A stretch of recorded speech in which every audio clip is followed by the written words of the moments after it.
Well, everybody, it's Groundhog's Day again for David Goggins. If you pan it down here, you see it's about 3 o'clock in the morning, and there's not a car or a person in sight. If you pan over here, it's the same thing. Not a car or a person in sight.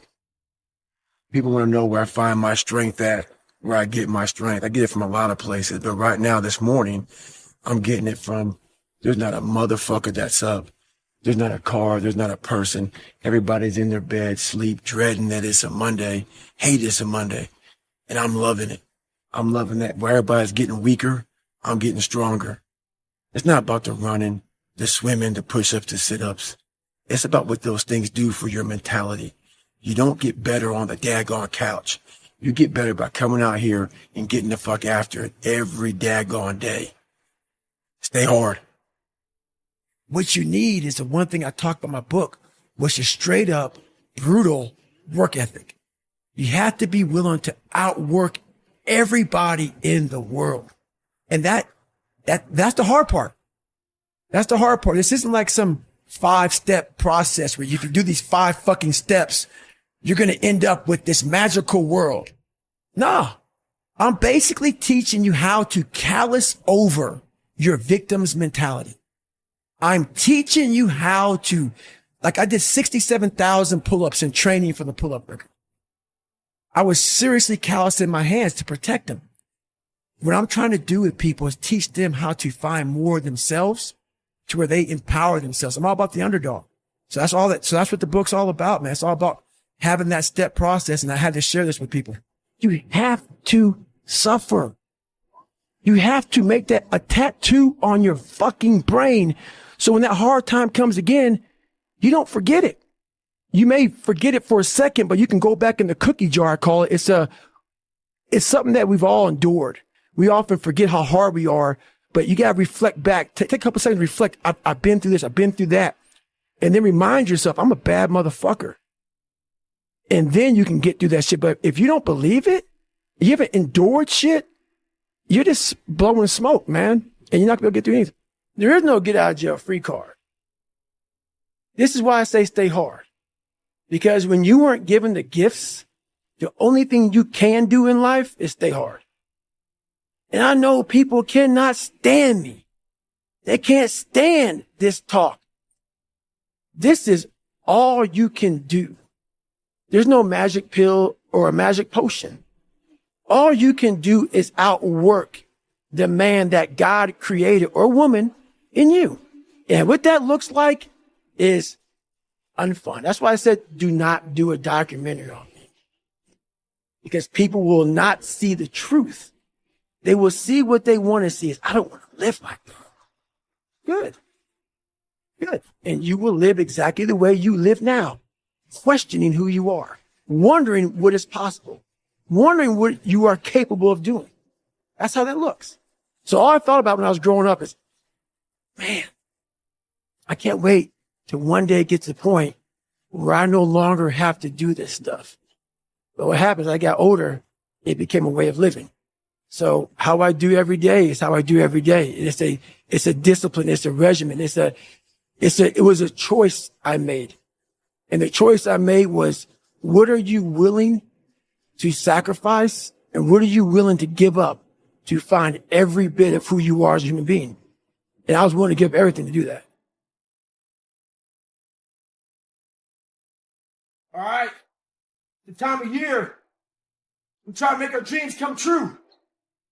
But the reality of all that is sacrifice.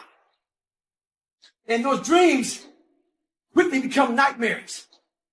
But in those nightmares are where our demons lie.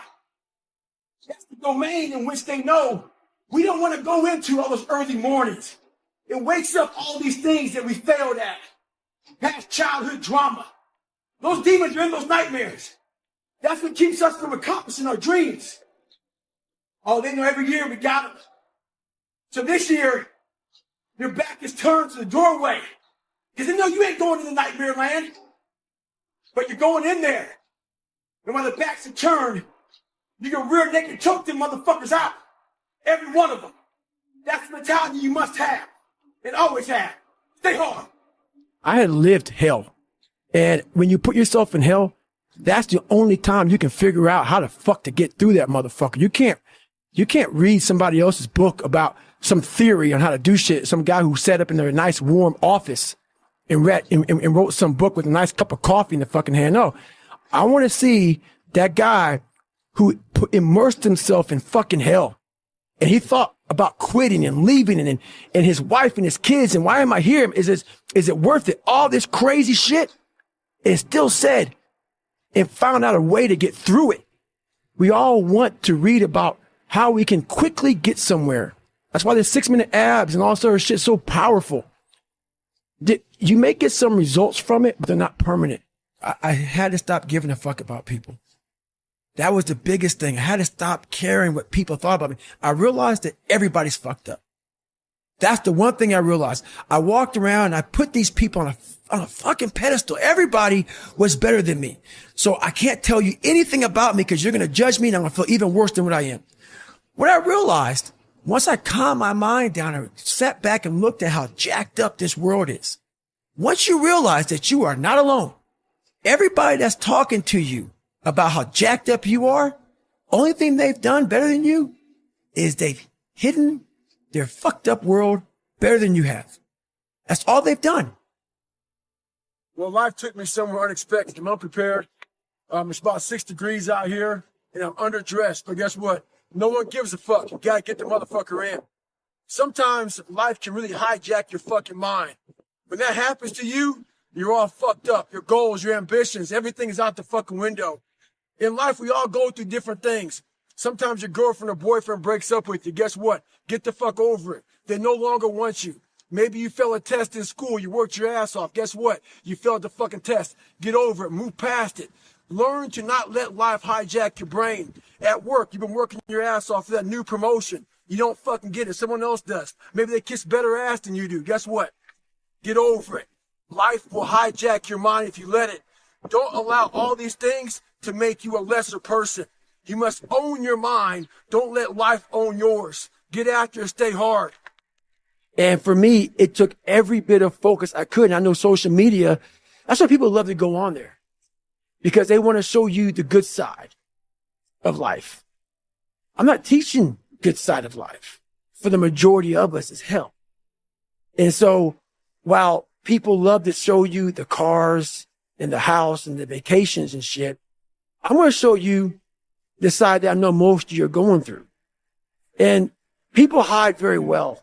I don't want to hide anymore. I hid it for 24 fucking years.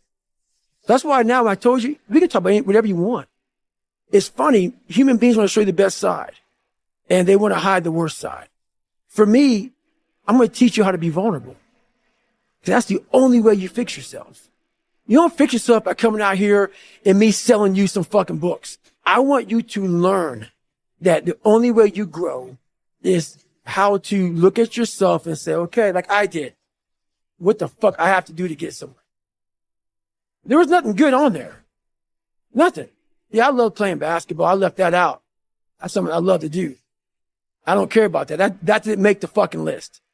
It looks very ugly. There's no fucking passion. There's no fucking motivation. There's no, oh my God, man, no. It's every day of your life just doing.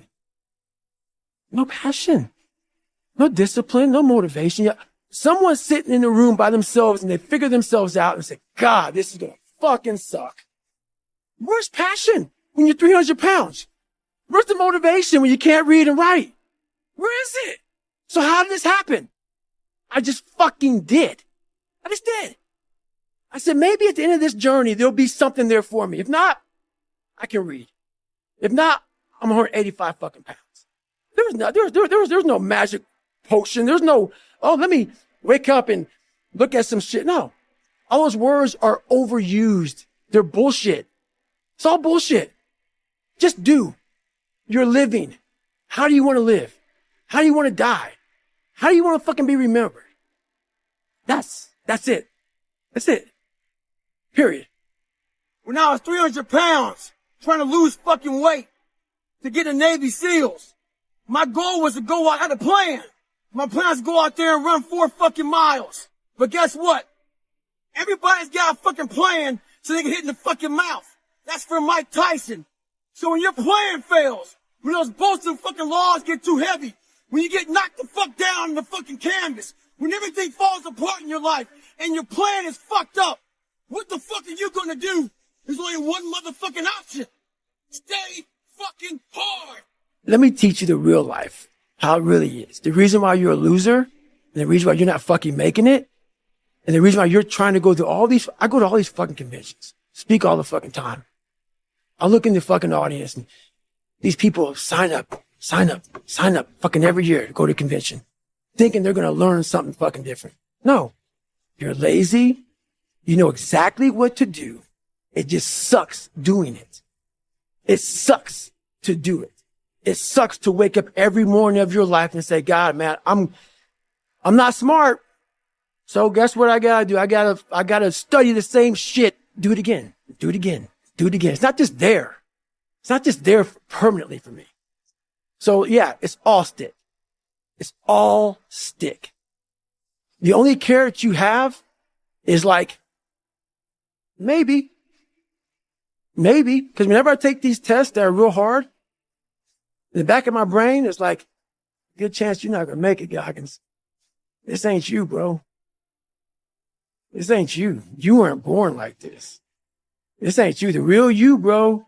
Study all you want to, but the second that fucking computer comes on with 150 questions, this ain't you, man. And somehow comes back, I passed. Passed again. But that real me back here every fucking time is saying, that ain't you, bro. That ain't you. And I have to outwork that voice. At first, you need all these different tactics to keep you going because you haven't figured it out yet. Once you figure out that you're in a race amongst billions of people that live in this world, you're in a race by yourself.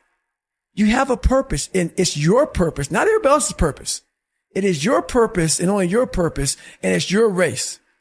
So then you're like, hey, man, I'm doing my thing. I'm doing it the best of my ability. What's next? There's no longer these small increments to get through life. Because once you figure out why you're here, it just becomes a process. Am I happy? I don't know. Never really thought about it. Don't really care about it. Because all I really cared about was when I looked in that fucking mirror, I saw a piece of shit. Happiness wasn't on the mirror at 16 or when I was 300 pounds. It wasn't like, oh, I'm looking for happiness. No, I'm looking at myself in the mirror and say, all right, motherfucker, you did it again today. You're a bad boy. Because that shit sucks. So there's all these things that are on TV, and we have all these news people judging people who fuck up in life. And yeah, they made big mistakes. But that person who is judging you on TV, I guarantee you that news person is saying, I'm glad that my shit didn't come out, but I'm going to judge the hell out of you. I know that about people. So if you want to sit back and judge how jacked up I was and how messed up my life was, Merry Christmas. Go for it. Have a good time. But I'm smiling at you right now, knowing you have a secret that you're not willing to share. It gives you a lot of power when you're able to go on a podcast this big and say, hey, tell me, I'll tell you anything you want to know. I no longer care. And that is a lot of power in that, to be able to put your life on a billboard for the whole world to see and say, judge